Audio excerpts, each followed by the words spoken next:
Olá pessoal, professora Grazi falando novamente, sempre um prazer estar com vocês. Quero externar de novo que eu estou morrendo de saudade de todos. O momento ele é bastante rico para o nosso crescimento pessoal e dentro da sala de aula isso se torna cada vez mais importante. A gente está podendo dialogar com os alunos através das ferramentas virtuais e não deixar vocês sozinhos, porque nós não estamos sozinhos, nós estamos muito engajados. Então eu espero que hoje, assim como na semana passada, eu consiga trazer algumas reflexões importantes para a nossa saúde mental. Não é novidade que além do SUS, uma paixão bastante intensa na minha militância profissional é a saúde mental e, por consequentemente, a saúde do trabalhador. E eu penso que essas duas áreas elas se completam muito quando a gente fala sobre a nossa capacidade de enfrentar as situações adversas, seja no trabalho, seja na vida pessoal e no atual momento, né, onde nós estamos sendo cotidianamente encharcados de informações que nos geram muitas vezes temor, que nos geram muitas vezes ansiedade e que nos gera medo. Eu achei oportuno trazer esse tema para discutir com vocês, que é o medo, a ansiedade e o sofrimento mental coletivo, né? Esse grande sofrimento em que todos nós estamos mergulhados. É importante que vocês saibam que o medo e a ansiedade é compreensível. Nós estamos à frente de um inimigo real que tem nome, né, sobrenome, batizado de Covid-19 e que vem trazendo esse grande sofrimento globalizado, sem fronteiras e sem precedente, né? Hoje, o que nós vivemos no Brasil não é diferente do que se viveu na China, do que se viveu na Itália, do que se viveu na Espanha, do que está se vivendo nos Estados Unidos. É uma das maiores experiências traumáticas que a humanidade vem vivendo nesse último século. E é importante que a gente saiba que dá a impressão que tem dia que nós invertemos os papéis. Tem dia que a gente se vê igual os pacientes que a gente cuida, ansiosos, obsessivos, compulsivos, medrosos, e isso é compreensível. E eu quero que vocês saibam que o motivo ele é real e o risco ele é relativizado de acordo com cada grupo a qual a gente se insere, né? Eu contei para vocês um pouquinho na semana passada da minha grande experiência traumática, né, ao ser acometida pelo Covid, de estar dentro de um grupo de risco importante, que é a obesidade, a hipertensão e a diabetes, e com toda capacidade de resiliência que eu venho adquirindo ao longo da minha vida, da nossa convivência, das nossas trocas, não sou diferente de ninguém, eu não sou diferente de você, eu não sou diferente dos pacientes que a gente cuida. A gente emerge numa situação ansiogênica, né? O que é a situação ansiogênica? A ansiedade, ela é uma vivência muitas vezes real ou imaginária. No entanto, o motivo agora ele é real, ele existe, ele é calculado e nós estamos tendo nomes para esses motivos. É a professora Grazi, mais para frente é o meu amigo, é o meu avô, é minha tia, é minha avó, e isso traz na gente uma situação de defesa. O medo e a ansiedade, eles não podem ser paralisantes, porque se ele for paralisante, a gente não reage. Então, nesse momento, né, não é momento para a gente negar o problema. O momento é para que a gente consiga exercitar a nossa capacidade de empatia, resiliência, compaixão e solidariedade. Esse trauma sem precedente, ele veio para fortalecer as nossas respostas psíquicas frente a essa situação. É o momento de nós sermos os nossos melhores amigos. É o momento da gente exercitar a autocompaixão. E a autocompaixão, ela tem que ser traduzida na nossa capacidade do autocuidado. Quando nós discutimos lá para trás, lá no início da enfermagem, né? Na história da enfermagem, das teorias, eu sempre disse para vocês que tinha uma teórica que eu gostava muito, que influencia muito das minhas práticas de enfermagem. É óbvio que Florence Nightingale, ela emergiu nesse momento como uma luva, né, por dada toda a sua capacidade em relação à gestão da limpeza, né, a teoria ambientalista do cuidado, mas tem uma teórica que eu gostaria de relembrar, que é Dorothea Oren, né? A Oren, ela trabalhava muito a nossa capacidade de autocuidado. Primeiro, da gente conseguir ensinar os nossos pacientes a se autocuidar. E eu sempre dizia para vocês que quando a gente termina uma frase para um paciente dizendo, olha, qualquer coisa você volta, então qualquer coisa ele volta. E que nós tínhamos que diminuir o nosso paternalismo em relação aos nossos pacientes, ensinando a eles técnicas de autocuidado. E é esta mesma teoria que fundamenta o exercício da nossa profissão que eu trago hoje para a gente exercitar a autocompaixão no enfrentamento do medo, da ansiedade e do trauma coletivo, que é a nossa capacidade de se autocuidar, a nossa capacidade principalmente de se responsabilizar com os riscos a qual a gente assume. Traumas coletivos se enfrentam com ações coletivas, né? Então, agora, embora longe, é o momento da gente trocar mensagem, é o momento da gente trocar afeto. Este momento que a USF está proporcionando, né, o at home, ele é um momento de troca de afetos. Ele é um momento de resposta a essa situação traumática para dizer assim, alunos, nós professores estamos sentindo o mesmo que vocês, mas estamos nos propondo a discutir com vocês formas coletivas da gente enfrentar esses problemas, embora cada um de nós sejamos únicos. Nós vamos vivenciar as nossas experiências de acordo com a nossa capacidade.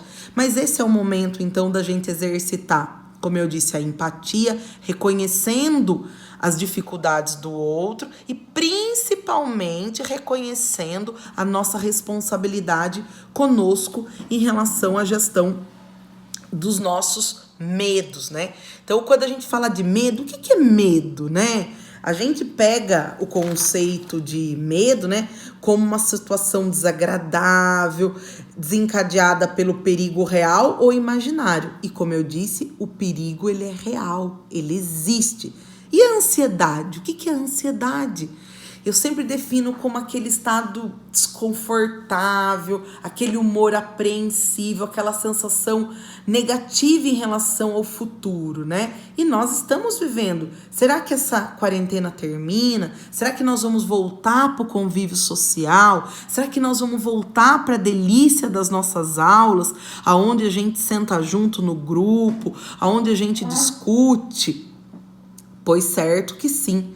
Nós voltaremos, mas nós voltaremos de maneira diferente. Porque a situação ela vai exigir um comportamento diferente. Isso não significa que seja melhor ou pior. As situações, os traumas coletivos, como eu disse, ele vem para a gente poder ressignificar as nossas respostas frente às situações estressoras. Então, aquilo que para a gente era habitual, né? Eu dividir a mesma Coca-Cola com meu amigo, eu comer no mesmo a marmitinha que ele trouxe. Nós vamos ter que reorganizar essas práticas para a gente poder voltar dentro de um contexto de normalidade. Sempre eu gosto de dizer, né, nas nossas aulas de saúde mental, que todos nós todos nós. E se foi uma das coisas que eu mais aprendi na minha vida, né?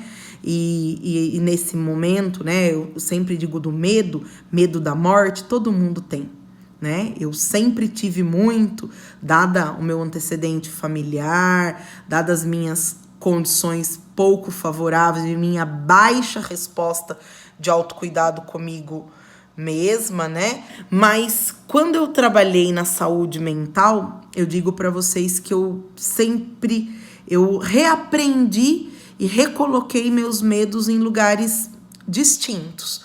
Então, a saúde mental, né, ela não tem um fator de risco. Todos nós estamos expostos, todos.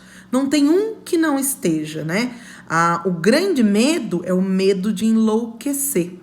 E para que a gente, nesse momento, se mantenha são, se mantenha dentro de núcleos, porque nós participamos de núcleos. É o núcleo do trabalho, é o núcleo da família, é o núcleo das amizades. Para que a gente consiga reverter esse sofrimento coletivo, nós temos que ter a capacidade de reconhecer o potencial de adoecimento que todos nós temos, né? E buscar respostas coletivas. Então, agora é o momento da gente se aproximar, da gente falar sobre os nossos medos, da gente dialogar com os nossos pares, da gente rever os textos que a gente leu e ter a plena consciência de que este momento vai passar. E esse momento, ele traz um enriquecimento muito grande para a nossa formação acadêmica. Ele é um momento que a gente está lendo, é um momento que a gente vai se despir das fake news. E aí eu deixo como conselho, como superar o trauma coletivo? Elejam um único canal de informação oficial, para que a gente consiga, através desse única fonte de informação oficial, a gente pautar o nosso conhecimento. Muita informação confunde, muita informação agonia. Nesse momento, é importante que a gente utilize-se de técnicas simples, como meditação. Recentemente, né, professores mais evoluídos, né? Professora Denise, professora Elis, professores que têm essas práticas de meditação, eles têm ajudado muito a gente. Então, a meditação é importante, trabalhar uma alimentação melhor ajuda a diminuir sintomas ansiogênicos importantes. Nesse momento é importante a demonstração de afetos, dizer, alunos, eu sinto falta de vocês.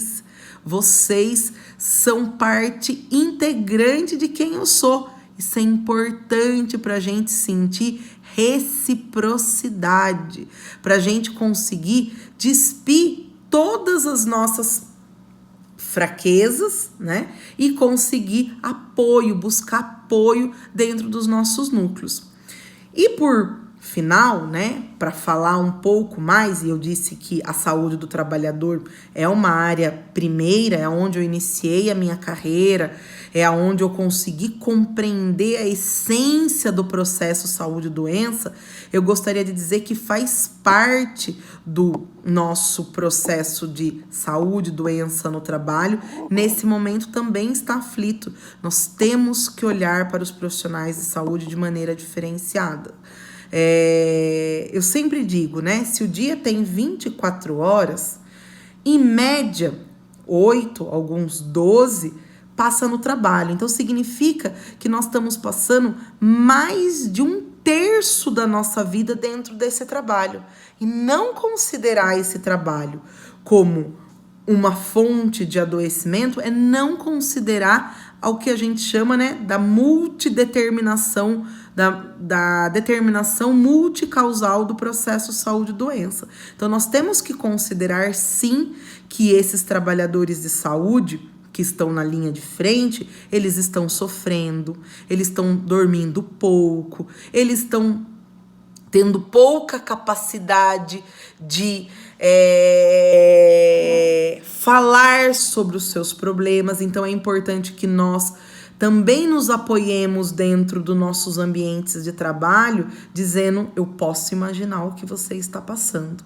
Eu consigo olhar para a sua dor e me reconhecer nela. Essa é o verdadeiro segredo da empatia, é o verdadeiro segredo da reciprocidade, que é o que a gente busca hoje dentro dos nossos ambientes de trabalho, que é o fortalecimento coletivo para que a gente diminua esse sofrimento. O sofrimento é real, ele existe e nós vamos superar. Vocês podem ter certeza que nós vamos passar por esses momentos mais fortalecidos, mais unidos, com maior capacidade de solidariedade e de compaixão. E principalmente de autocompaixão. A autocompaixão é a nossa capacidade para o autocuidado. Não há como desenvolver enfermeiros prósperos ensinando as pessoas a se cuidarem se a gente não olhar para a gente, para a nossa própria capacidade de autocuidado. E vou dizer para vocês, essas são lições amargas, que a gente teoriza, mas que a gente vai aprendendo, vivendo. E cada dia é uma vivência, cada dia é uma nova experiência. E eu aposto que cada um de vocês poderia trazer 1000 contribuições aqui para ajudar a gente na superação deste medo e dessa ansiedade real, globalizada, sem precedentes, a qual nós estamos sendo submetidos, mas que com certeza nós sairemos mais fortalecidos, sairemos com um aprendizado acadêmico, inclusive, muito maior e muito mais prático do que aquele que a gente vivencia somente na teoria. Então eu gostaria de ir encerrando dizendo que nós temos que, para enfrentar o medo, a ansiedade e este trauma coletivo, exercer as nossas maiores capacidades de humanidade frente ao problema do outro, frente ao sofrimento do outro e principalmente dentro do contexto das nossas equipes de trabalho.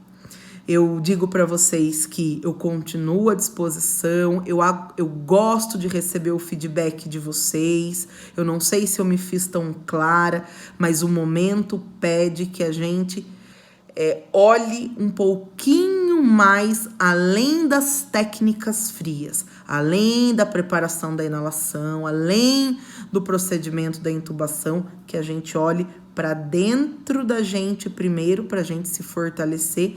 Não há ninguém que consiga ter capacidade de cuidado se nós não nos cuidarmos primeiro.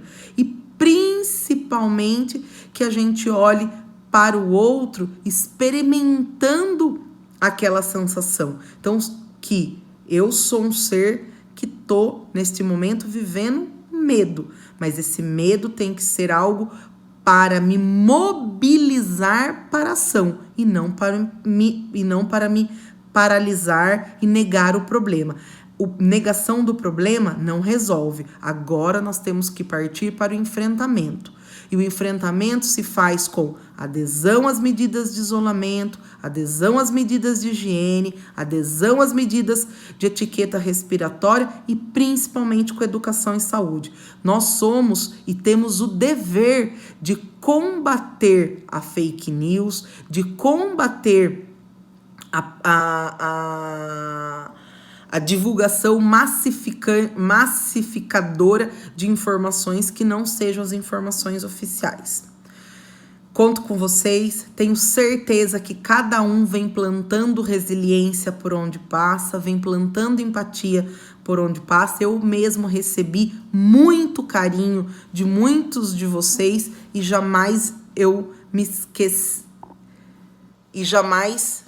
esquecerei de como foi importante para superar o meu medo, a minha ansiedade e o meu sofrimento, receber tamanho carinho e tamanha empatia de todos vocês. Continue exercendo.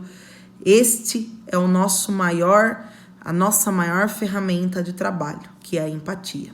Um grande abraço, um grande beijo e sigam as informações oficiais. Limpem a mente de informações que não sejam as oficiais. Um grande beijo.